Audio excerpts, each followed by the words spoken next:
I'm Leslie Barland, and I'm the Green Business Network Program Manager at Bridging the Gap. With me today is Dr. Jay Antle with Johnson County Community College's Center for Sustainability. I'd like to thank Jay and JCCC for hosting us today. We're excited for this new partnership between the Green Business Network and the Center for Sustainability to bring some of our programming online to you over the next few months. Jay's going to talk in a moment about the Center for Sustainability and I about the Green Business Network. But before we do, I want to quickly go over a few housekeeping details. All attendees are in listen-only mode. We have over 100 registered for this webinar, so to communicate with us and one another, we ask that you use the toolbar located at the bottom of your screen. Please use the chat section if you have technology issues. I want to thank Christy Howell with JCCC for running things for us behind the scenes. She'll be able to help you with any tech support that you need. And if you have a question for our presenters, use the Q&A section. We'll stop periodically to answer questions and also hopefully have time at the end if we can't get to them all during the presentation. And finally, we are recording this webinar. Within a few days, we'll hopefully have it up on our website. So, okay, I think that covers it, and I am going to turn it over to Jay to say a few words. Thank you, Leslie. And as Leslie pointed out, this is the beginning of a partnership between the Green Business Network and Johnson County Community College's Center for Sustainability. And so we're very happy to be able to partner on these important topics of concern to all of us in the Kansas City region, and look forward to sharing best practices and sharing a bit what we do at the college and learning what other folks do in the community. So since today's topic has to do with recycling on a regional basis, here's just a bit of what we've done at Johnson County Community College. And those of you out there who have implemented your own recycling programs at your place, your various organizations, whether it be a business or a nonprofit or a governmental agency, we're facing the same challenges you all have faced. We've gone from a waste diversion rate of about 16% up to about 60% currently, and that's where we've kind of hit our wall. And for many of you out there, that may also sound very familiar. If you're interested in what we've done at the college, you can certainly go to our website down there at the bottom there on that screen. You see it, jccc.edu/sustainability, and find our metrics about landfill versus our recycling, as well as the breakdown of our recycling stream. We're very fortunate to be able to have gotten a fair amount of revenue, particularly from our scrap materials, that have allowed us to raise over $200,000 in scholarships for students as a result of our recycling efforts. So looking forward to this conversation today. And I also, again, want to thank Christy Howell and my staff for doing the tech support behind the scenes. And I should point out that she has recently minted a PhD, Dr. Christy Howell. And so feel free to, those of you on the line, to send her a private chat giving her congratulations. All right, so with that, Leslie, turning it back over to you. Thanks, Jay. So if this is your first time attending a Green Business Network program, I encourage you to check us out at greenbusinessnetworkkc.org and consider becoming a member. Our programs and tours give businesses the chance to connect with each other, learn best practices around sustainability, share challenges and solutions, and hopefully inspire one another to take action. Obviously, during this time, we've had to put some of our tours planned for this summer on hold, but we're excited to be able to do programs like this one and still find ways to network. Last month, we launched a new virtual conversation called KC Green Teams Connect and had Green Team leaders and sustainability coordinators from businesses and programs across the metro all on one Zoom call, sharing what they're working on and serving as a resource to one another. We'll be doing things like that at least quarterly going forward, so look for more information on our website about that or in our newsletter. I do want to mention that Green Business Network is a program of Bridging the Gap. We're a local nonprofit focused on environmental education and action, with many opportunities for individuals and businesses to get involved in activities that better our environment. I've included Bridging the Gap's website here as well. And I've also put my email up here if you want to reach out to me after this webinar to get any information about Green Business Network or Bridging the Gap. I also want to be sure to recognize our corporate sponsors who support the Green Business Network all year long and make programs like this one possible. And last, before we begin our presentation, I want to invite you all to attend our next webinar on June 25th. We'll be talking about the benefits of incorporating nature and natural elements into the workplace. You know, as more people start returning to work, it's likely that businesses will start looking at, or probably already are looking at, how to reconfigure workspaces and office design in order to protect employees from coronavirus. And this is a great opportunity to look at using biophilic design to improve employee health overall. Speakers for that one will be Casey Riley with Fat Plant Society and Sarah Crowder with Bridging the Gap's Heartland Tree Alliance program. Registration for this is already live and you can access it on our website, which again is greenbusinessnetworkkc.org.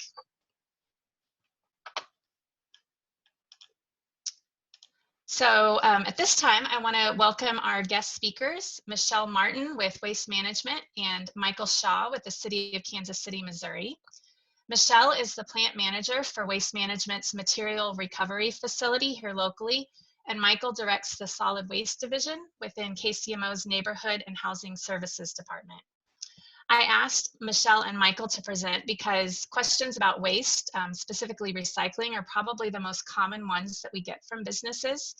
There's a lot of confusion about how our recycling system works, why certain materials are accepted and others aren't, and how China's stricter policies and even COVID-19 now is affecting it. Both have unique perspectives on the state of recycling, and I'm excited to have them share information with you today. So with that, I'm gonna turn it over to you first, Michelle, and let you share your screen so you can start us off. All right, thank you, Leslie, and good afternoon, everyone. Christy, if you can help with some technical difficulties here. I cannot share my screen at this time. There we go, thank you. Maybe I was a little bit ahead of you, I don't know. All right, team, so since you can't see me, I decided to throw in a photo because it's always nice to put a face to the voice. So this is me.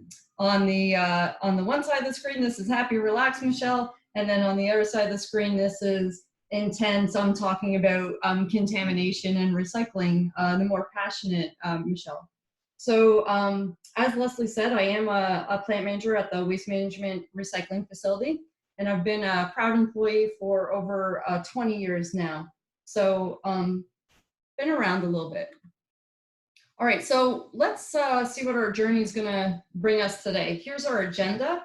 We're gonna talk a little bit about the Kansas City MERP, the people, product, equipment, and contamination are usually the topic that gets the most questions. And just some high-level cost of recycling in current market conditions. And then I decided to take you on a little bit of a Pictionary journey. So we see one of our newer loaders and the employee on the inside, Johnny, who's a very happy employee. And I'm proud to say that even in times like today with COVID, we still have had great attendance and solid morale. So I truly believe that that's something to be proud of. All right, so let's go inside the KC MERP and see what we do. So we process approximately 8,000 tons a month. And that's of single stream and commercial material. So commercial and residential. And then we do like a cardboard line. We call cardboard OCC for those who don't know. So we're not at capacity yet. We still have some space to grow. Technically, we should be at about 10,000 to 11,000 tons to be at capacity. And roughly speaking, we have about 60 employees working at the plant every day. Okay, so we're going to meet some of our people. On the left here, we have one of our leads on day shift, Sammy. And what he's doing here is he's demonstrating some of the PPE that we wear every day, so personal protective equipment.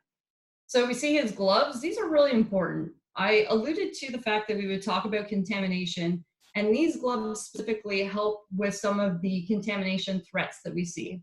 So there's a padding on this orange glove that protects the workers from needle sticks or possibly glass or sharp objects. It prevents the needle from actually poking the employee.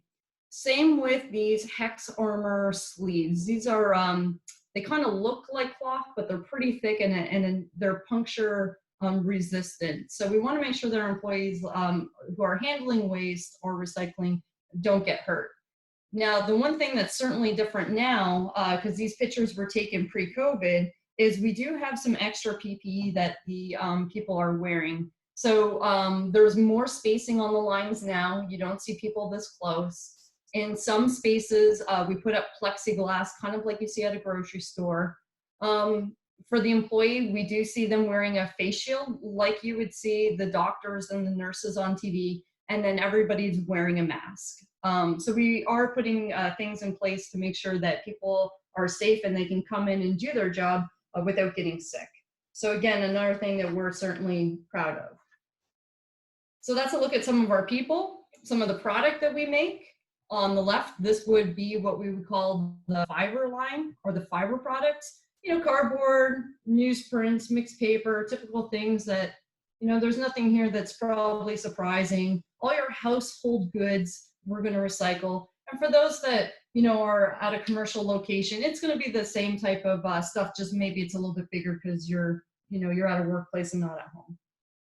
So what does some of this stuff look like when it's actually baled? Well, ONP, this would be the acronym for old newsprint. So this is a paper bale. It's our prettiest paper stock that we make. And on the right, we have a cardboard bale, and we call it OCC. We're going to move on to aluminum. So here's some fun facts. Every time I have a tour, every time somebody comes through the plant, they always say, how many cans are in a bale? Well, wait no more. We figured it out, and we did the math. So based on what an aluminum can would weigh, and based on what this bale weighs, so these bales are not 1-ton bales. The aluminum bale is around 1,100 tons, and the PET bale, the water bottle bale, is around 1,300 tons. So the aluminum bale has 45,000 cans to make one bale, and then we do about 3 a day. And then on the flip side, water bottles, pop bottles, etc., PET, are also known as a number 1, if you know the recycling triangle. We have 56,000 bottles in one bale, and we make about 10 of those today. We make about 10 of those a day. So, you know, you're thinking about 500,000 water bottles are baled here a day. And it's just, you know, when you think about that volume, it's just a fun fact to know. So how do we do that? Like, is that just with people? There's no way we can have people do 500,000 in bottles. So that means that we have to have some fancy dancy equipment. This would be an optical sorter. This is, I guess, the computer screen. So it's just like playing a video game. You can change recipes and tell it to look for different things. This optical sorter specifically looks for your laundry jugs and your milk. If you can see my arrow, this is the scanner box, and it has lights and a mirror, and that then looks for the material that is running down this belt, and this goes very fast. It sees the material somewhere about here, and when the material gets to just past this little line here, this light line, an air jet will shoot the material that it's actually looking for. Then the bottle will jump onto the proper belt, and everything else falls down onto the previous belt. So these optical sorters sort thousands of containers for us every day. And we have 4 in the plant in total.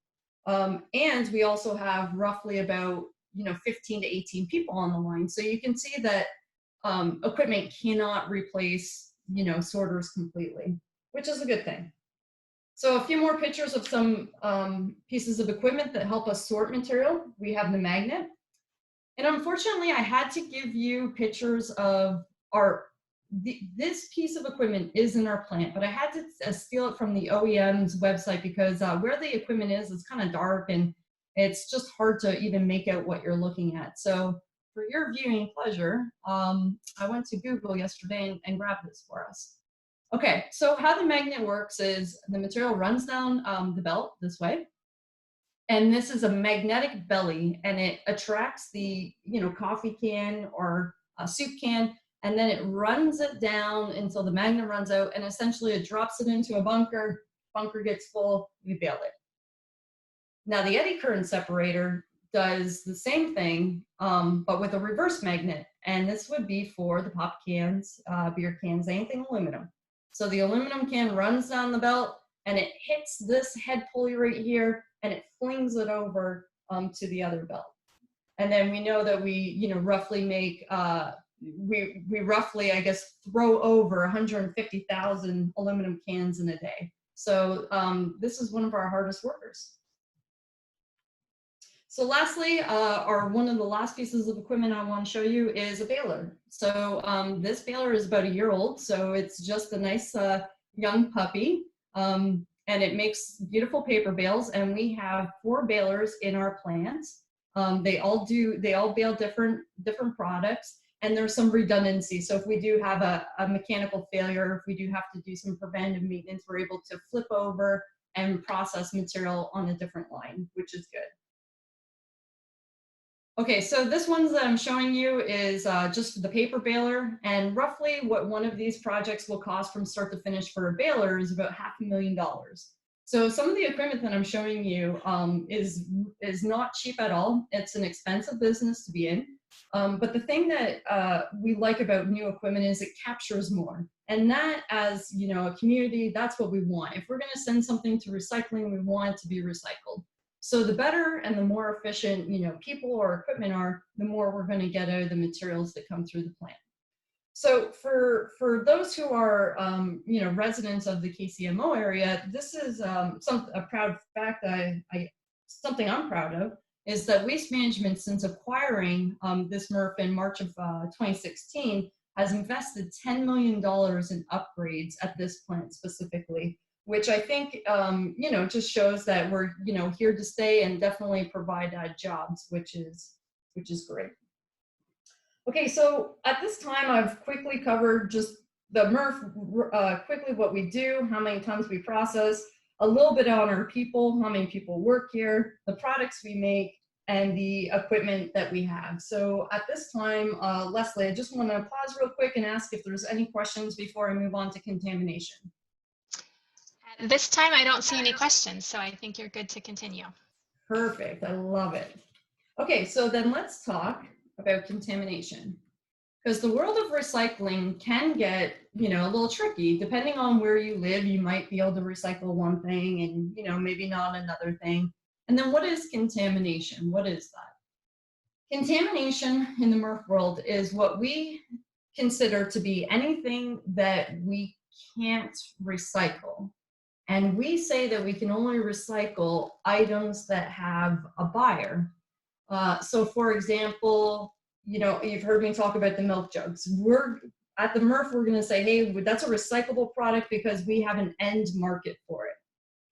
If it was something that we didn't have an end market for, then we could say, hey, we can't recycle it. We can process it, but at this time we can't recycle it because it has nowhere to go. And that's what gets tricky, because you can move from one city to the next, and that could change depending on who your recycling processor is. So I guess that's the world of recycling, and then that's why we have these webinars, is trying to figure out what we can and can't do. Okay, so let's talk about the recycling side of contamination. So there's 2 big things that come to my mind when I think about contamination. And number 1, it causes safety threats to our employees. And maybe that's not something that's crossed your mind before, but we already spoke about needle sticks. So that's a real safety threat. And we see my happy people. Remember, I told you attendance is good and morale is solid. So, they want to come to work every day. Propane tanks also cause a threat. We do have baler explosions in this industry. So propane tanks are very dangerous. And heavy objects moving down the lines is a threat as well, because sometimes, people could get muscle strains or pulls.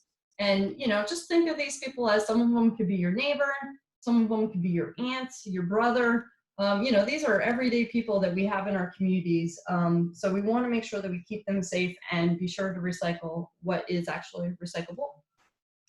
And it also drives up costs. So that hurts all of us, whether you work at the facility and you're a business owner, or whether you're a resident, because we all at some point share the cost of our programs. So let's talk a little bit about costs. So what you're looking at is a screen. We have 4 of these screens in this facility here, and it helps separate the material. So material like paper goes up and over, or 3-dimensional objects rolls back. When we have items like we do on the right-hand side, film wraps around these spinning shafts, and you can see that they probably can't work as effectively. And if they can't work effectively, they can't sort out the material. And just think about what we already learned with the optical sorter. We cannot sort out all the material as human beings. We need these machines to do their job.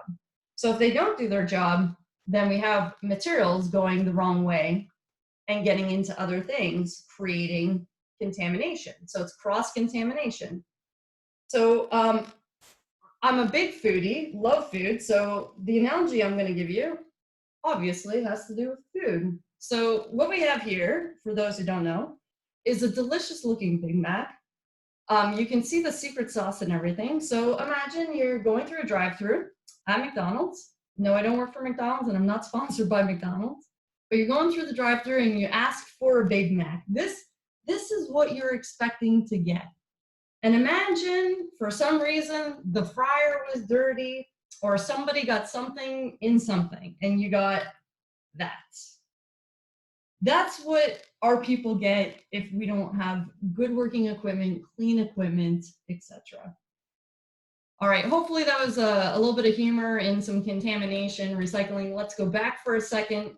On the serious side though, this type of wrappable material can cause a friction fire, and fires really are a huge threat in the recycling world. So whether you think about the safety of the person or whether you remember the Big Mac analogy, doesn't matter to me. As long as you don't give me film plastic in your single stream, I'm gonna be a happy camper. Okay, so some things that we have that can help you out with what can you send to your recycling facilities. If you go to Recycle Often, Recycle Right, see it right here, RORR. It's a waste management resource that we have that will give you printable PDF flyers and all kinds of resources, videos, etc., that you might need to help you determine what you can put in your recycling and what you can't. There's definitely different sections for both residential and commercial as well. So I do have a link at the end of the presentation. Feel free to help yourself to anything that you find on there. From here, I'd like to talk a little bit about the state of recycling. So we're in the bottom half of the agenda. So what is recycling? Most of you, or some of you, might think of it as, well, if I don't put it in the garbage bin, then it must have to go into the recycling bin. And that's not the mindset that we should have with recycling. It's actually a commodities-driven business, meaning that there is a market, it goes by supply and demand, and that shifts. It is volatile, and it all depends on what we can do in our market. Again, different regions have different opportunities. So therefore, you need to know what your plant accepts. You know, wherever your material is going, you need to know what they accept, and then it makes it a recyclable product. Okay, recycling is not, as I said already, an alternative to garbage. And unfortunately, it's not free. So I think for a long time when recycling first came out, you know, we were doing it just to save the environment, and we should still have that mindset, but that's not the only thing that goes into recycling. There's trucks that cost money to go pick it up, the people that have to drive it, the fuel that fuels the truck, and then it comes to my plant. And you already saw some of my, you know, nice shiny equipment, and you know that that's expensive too. So the recycling has to touch all those items before it even makes it to a bale, before it even goes to the buyer. So we have to be careful. And when we have too much contamination, that drives up costs. Now, a lot of you, when you think about changes in the markets, might immediately think about China and what have they done to change the industry. So this slide is for all those who are curious a little bit about China. It might be stuff that you've already read. I'm going to give you a little bit to read this slide on your own. Probably about 20 seconds. Hopefully you're a fast reader.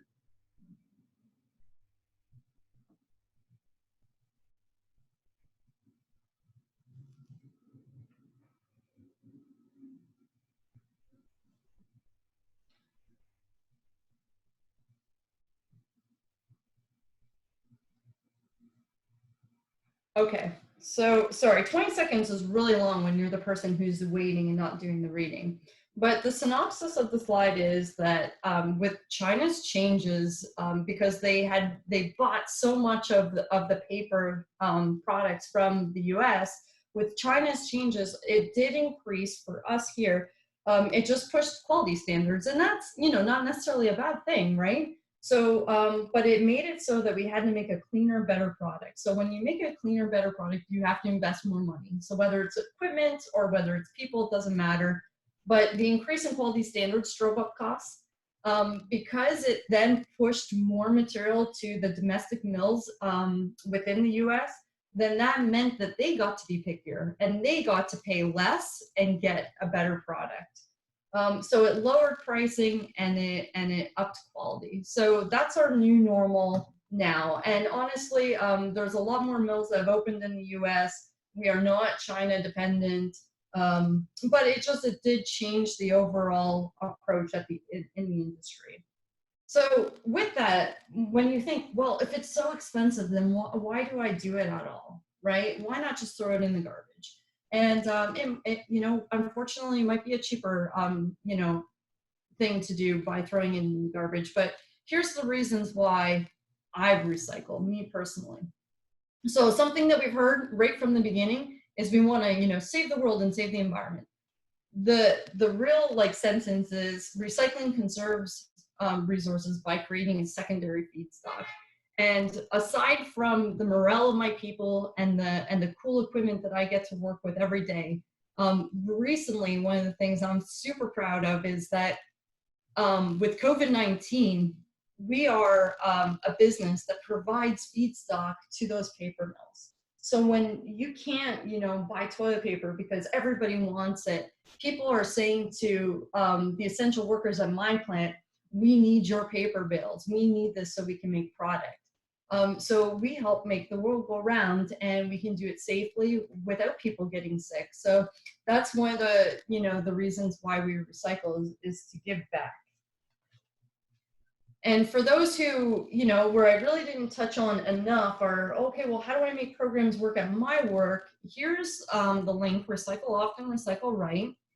I threw this snippet on the slide just to show you that there is a recycling 101 for those specifically in the commercial industry. And there's lots of stuff for residential too. Videos makes it really easy. It's got a lot of nice, clean pictures that just make it easy for people like me to follow. I'm not a big reader. I want something fast and simple. There's PDFs on what you can put in recyclable bins and what you can't. So feel free to print it off and post it as you wish. And at this point, unless there is questions, that concludes my presentation. I'll pass back over to you, Leslie. Thanks, Michelle. We do have some questions that came in. Let me pull them up. So we have one question. What items does Waste Management not have an end market for currently? Okay, so I'm not going to speak on behalf of Waste Management as a whole, just the KC plant specifically. So something that we have struggled with for the last couple of years is the plastics number 3, 4, 6, and 7. So we call that the 3 through 7s, and we only have an end market for the number 5s at this time. Okay, great. And related to that, we have one question that says, is it still worth it to recycle plastic? Do you have a market now to sell it? Well, it depends on what kind of plastic. So if it's bottles like PET, milk jugs, water jugs, number 5s, yes, it is. So yeah, the markets are low on plastics right now, just because of everything that's going on in the world. But it bounces back. So there's still buyers for it. There's still making, carpet, different items out of it. So it's still worth it to recycle it. And then the last question that I'm seeing is China stopping all imports by 2021 because they have enough materials in their own country or as retaliation to the US? That's a good question, just from everything we're hearing. But the data that you did see on that slide was even pre-COVID. So That was their plan, and it had everything to do with pollution in China and nothing to do with anything that we've been hearing since COVID started. So one has nothing to do with the other. But proudly, we can say that, you know, we have lots of options domestically for paper. There are more mills opening up in the US, which is great because, you know, we do need other countries to survive for sure. But what we always want to try and do is keep our material domestic and keep that job growth and demand locally. So we're proud to, you know, I guess to help put feedstock there. Okay, we've got a couple more questions that are coming in. Can you speak to the unique benefits to the KC MERP from not collecting glass? Yes, I can. So I'm happy to have, you know, another glass collector in the region. So mechanically, okay, not collecting glass here at the MERP for us helps drive costs down. So glass is very sharp and it just eats at everything. So the rubber stars you saw on the screens, all the conveyors, so belts last longer, conveyors last longer. So it's already expensive equipment as it is.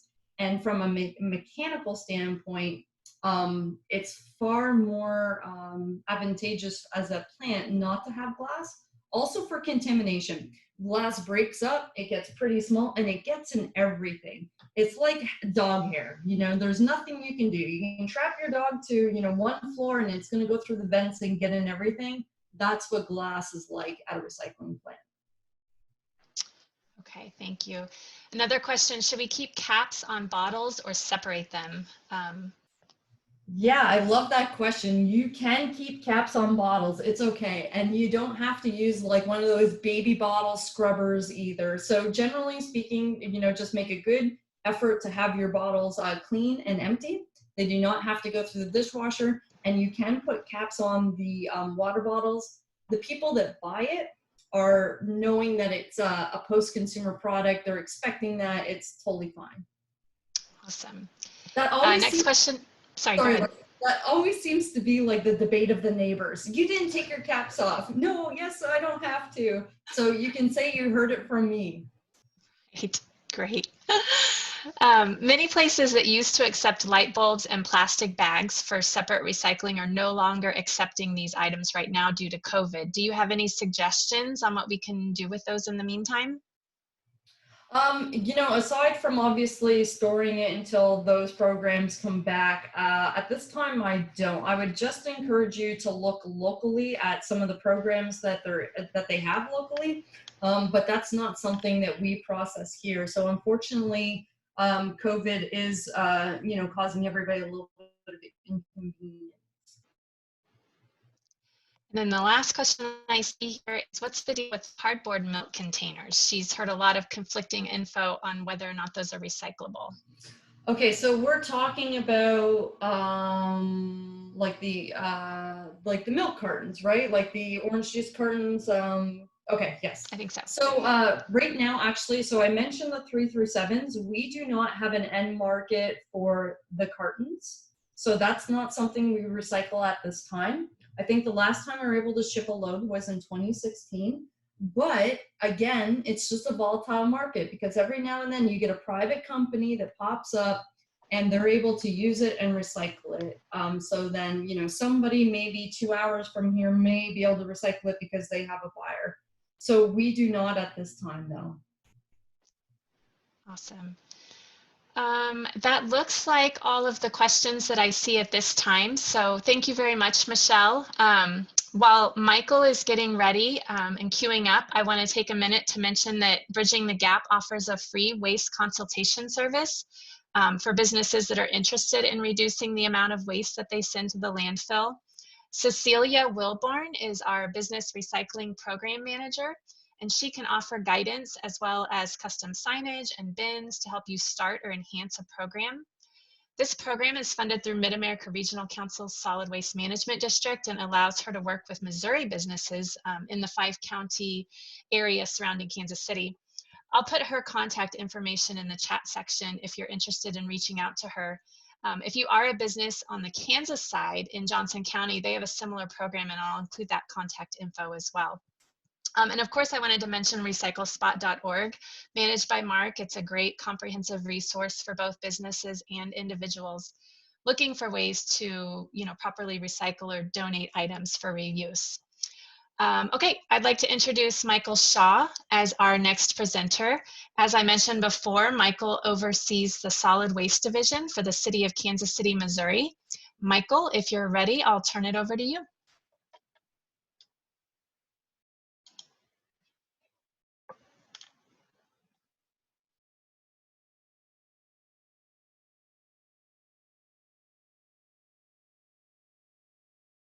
Can you hear me now? Yes, we can hear you. Okay, lost my sound there for a second. Okay, again, my name is Michael Shaw. I'm the manager of solid waste for the city of Kansas City. I've been doing it for a little over 20 years now, providing trash collection and waste management solutions for the city of Kansas City. One of the things that is obviously the topic of the discussion is recycling.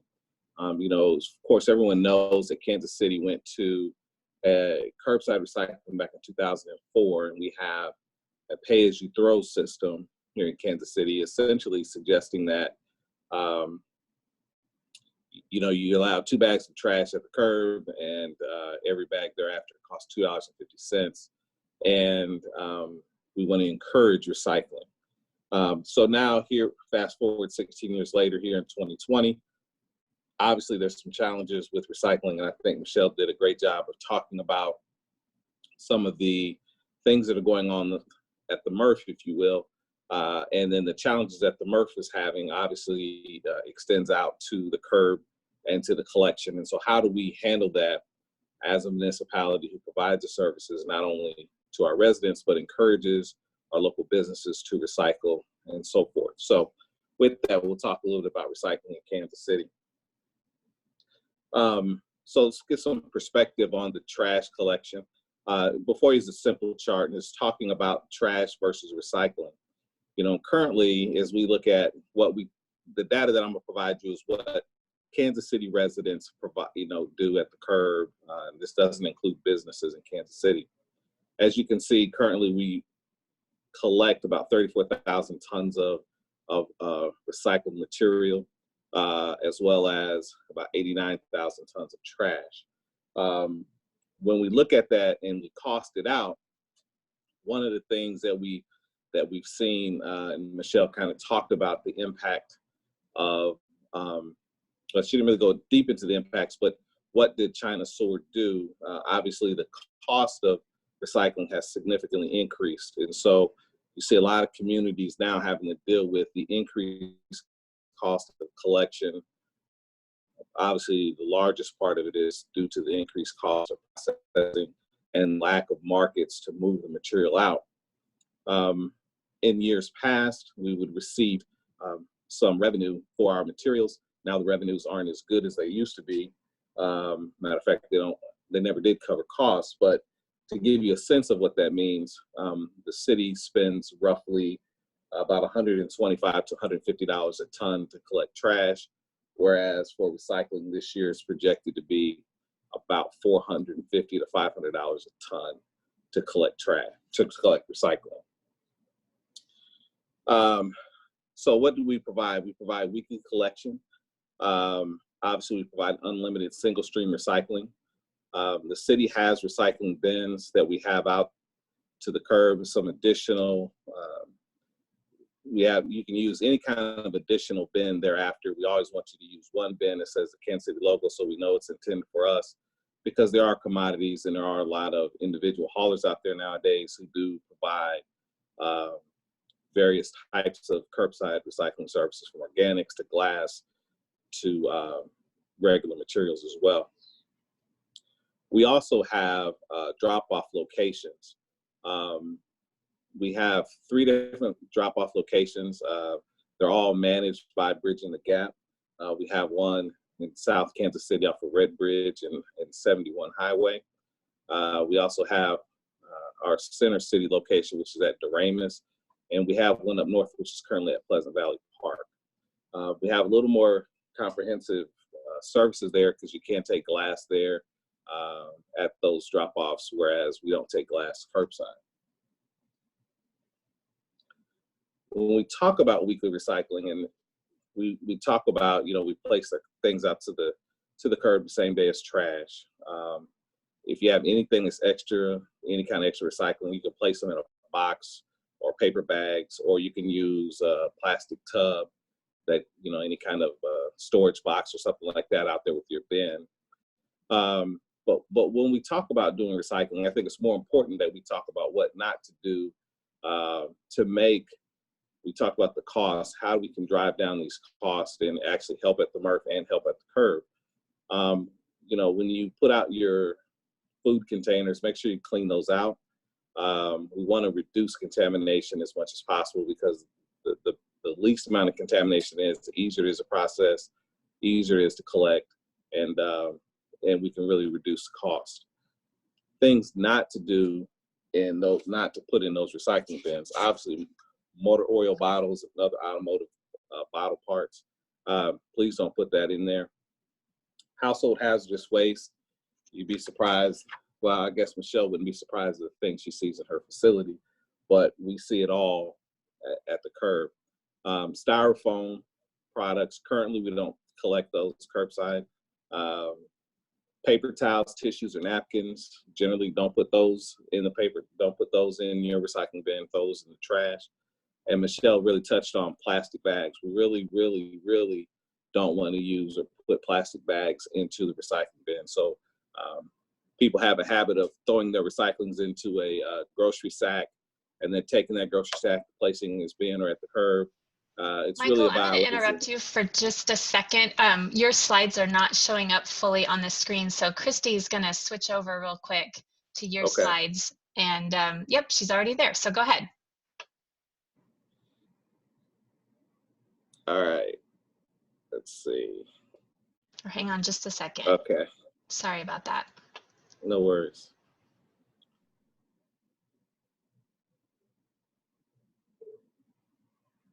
There we Okay. go. And just let All her right. know when you need to progress to the next slide. All right. So we talked about things not to put in the recycling bin, and we talked really a lot about plastic bags. And I think Michelle did a great job of explaining the things that are in plastic, why plastic bags are tough for recycling and the damages it causes to the machines. Obviously, food waste and glass, we definitely do not want to put in those recycling bins as well. Some of the things not on the list: tanglers. We're talking about things like water hose. Although it may be made out of plastic, it's something we don't really take at the recycling facilities. So don't put your water hose in your recycling bins and things of that sort, or even small appliances. Even though it may have some metal in there, we don't take those to the MERP. We take those to different locations. Next slide.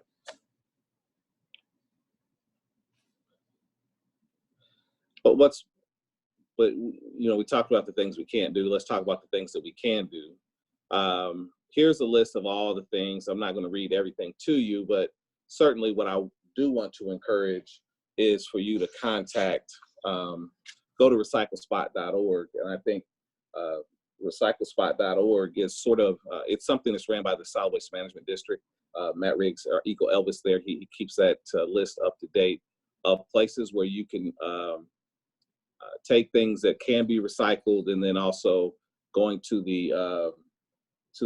our website, to the MERP website there, you'll also see the things that can be recycled. What they do is, Matt and all of those who were there at the Mid-America Regional Council, very specifically the Solid Waste Management District, they talk to the MERPs that are here locally, understanding what product mixes are taken, so that we can have one unified message as to what is taken curbside, so that as a metro, we kind of use the same standard. It helps with messaging. So what's more important than recycling more is just recycling better. Make sure we get those things that are not permissible at those MERPs. We need to get those things out. And it's very, very important for that reason, to keep recycling costs down. Next slide. So we talked about the drop-off centers that we have, the 3 drop-off centers. They're open Wednesday through Saturday from 9 to 5. One of the benefits of the recycling drop-off centers is obviously there's other things that you can do there, which includes metals and glass, and it's open to the public. You know, we have a lot of small businesses that do come and use recycle drop-offs to drop off some things from their small businesses, or certainly our apartment dwellers that are in Kansas City, those who aren't served by our curbside program. It provides a convenient drop-off facility for them to take their recycling to in order to participate in recycling. Next slide. So one of the things that we have begun here in Kansas City is our Recycle Right campaign. And we just started it. And the goal of it is to really help Kansas City recycle right, recycle better. We're doing different things. We just recently launched starting in schools, and we launched a program with a local school district where some of the youth actually did some little montages, if you will, of why they need to recycle and why recycling is important. And that's coming from that of a young person, of our future, who's determining that it's important that we recycle because they want the earth to be a better place for them. And so we certainly need to work better. We talked about this creative partnership that we have with the North Kansas City School District's SAGE program, in which we're doing that. If you go to our website, kcmo.gov/recycle, you can see some of those montages and see some of those programs that we are doing with our local schools and some of the programs that we got coming up. Next slide. And although education by itself doesn't change behavior, but now more than ever, we do have to focus on that quality over quantity. Again, we got to recycle better. We got to recycle right. I think that's the big mantra in our recycling industry, whether it's here or anywhere else in the United States. We have to recycle better. We need to change. We got to do a better job as a community. The city has to do a better job to educate our citizens on what they can and cannot do at the curb. Now, even probably more so, it's important with the COVID and the impact that COVID has had on how we do business. That's significantly changed the way and manner in which we collect, the manner in which we go out and collect trash and recycling now. It's had a significant impact on how we do business. So some of those changes are very beneficial to the way we operate. So we'll probably keep some of those changes in play, and then also the health safety factors related to our employees. However, recycling, it does create jobs.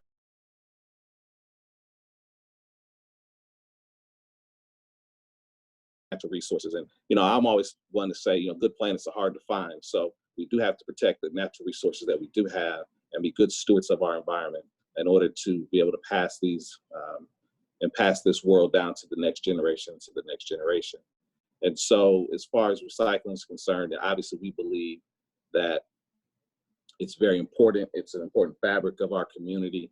It's a very important fabric of the United States and of the world, in that matter. We want to encourage people to continue to recycle.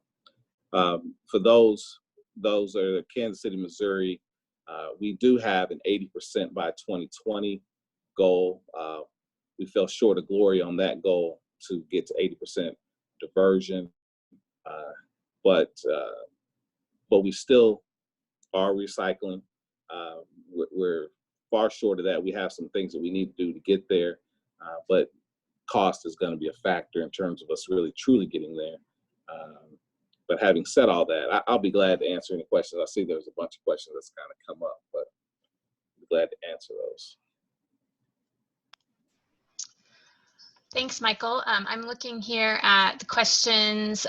We did have one question that was asking, just to clarify, confusion about whether or not Waste Management accepts milk jugs.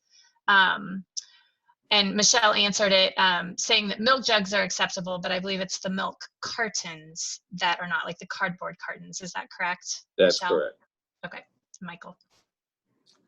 Let's see what other questions. We've been kind of answering some as we go along. I don't see any. If anybody has any questions, please go ahead and type them in for us, and we'll be sure to answer them. Okay, I saw one just come in. It says, should we or should we not recycle cartons? Like, for example, soy milk or soups. Michelle mentioned they haven't sold for a while, but MERPs continue to take. Yeah, so the reason why we continue to take it is because it is a markets driven business. And so can you imagine the messaging? Well, you know, this week we're not taking the cartons and next week we are. So as a MERP right now, we're just simply taking it. So because it, you know, people in Michael's position, they can't change the flyers every other month. So there's a few products that are very volatile. It feels like you have a buyer and then you don't. Milk cartons is one of them, and the 3 through 7s plastic is another. So we are taking it essentially for the resident to avoid mass confusion. To you know, recycling is already tricky enough as it is, and you know, if you're changing the rules of the game every other month or every year, you know, people get frustrated and they don't participate. And, you know, we want people to participate in recycling programs. So. Great. I see some more questions in here. I'm a teacher in Lee Summit and glad to hear you are working with schools in North Kansas City. Who could I talk to bring it out to us? Yeah, I just put out there Shannon Dooley. She's our education and outreach person, and her email I put out there on the chat. It's shannon.dooley@kcmo.org, and that Dooley is spelled D-O-O-L-E-Y. Perfect, thank you. And I just wanted to make one note on one of the slides for the recycling center. I think the address said 4747 Doremus, and it's 4707, yeah. 4707. And then let's see, how do we message that recycling is worthwhile even if it does cost? What are your thoughts on that? Everything costs. I think it's clear to know that recycling isn't free. So, you know, we're going to pay one way or another. It's better not to waste it than to just, you know, obviously if we just put it in a landfill, it's gone. But if we do recycle it, we can put it back into beneficial reuse and use less resources. I think is really the key. And I think also the more product that we have out there, and we can encourage more, as you know, Michelle said, you got more U.S. markets coming online and using products. So there'll be a time when it picks back up. It just has to get there. Okay. We got another question. You mentioned that the 80% waste diversion rate was or will not be met. What is the current waste diversion rate for KCMO? Our current waste diversion rate is approximately 40%. All right. And I think that is all of the questions. Jay, feel free to jump in if you're seeing ones that I am overlooking.